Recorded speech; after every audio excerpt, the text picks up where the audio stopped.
Oxirgi paytlar ba'zi bir muxbirlarni futbolchilarimizga berayotgan savollaridan menimcha sizlarni ham ko'nginglar aynyapti. Bittasi klubni terma jamoaga chiqarsa, boshqasi dangaliga ertaga qanaqa taktika bilan o'ynaysizlar deb so'raydi. Yana bittasi o'smirlar o'rtasidagi Osiyo chempionatining eng yaxshi darvozaboni bo'lgan bolaga savol qurganda qoshingizni uchirib bering deydimi? What?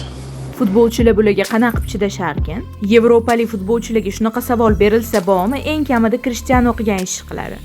Qaysi ishini aytyapsiz deysizmi? 2016-yilgi Yevropa chempionatining 3-turidan oldin Portugaliya terma jamoasi futbolchilari ko'l bo'yida sayr qilishayotganida, Portugaliyaning CMTV telekanali muxbiri Ronaldoni oldiga kelib, "Ertangi o'yinga tayyormisan?" deydi. Futbolchi bo'lsa hech narsa demasdan jurnalist qo'lidagi mikrofonni olib, shartta ko'lga uloqtiradi. Ma'lum bo'lishicha, Ronaldo CMTVni ko'p marta shaxsiy hayotiga oid yolg'on xabarlarni tarqatgani uchun yomon ko'rgan va shuning uchun mikrofonni otib yuborgan. Eng qizig'i, bu mikrofon keyinchalik topilib, auksionga qo'yilgan ekan. Balki futbolchini shunaqa qilgani ham yaxshi bo'lgandir. Kanalda u haqidagi tasdiqlanmagan ma'lumotlarni taqdim qilishdan yoki unga savol berishdan oldin sal o'ylab ko'radigan bo'lishgan.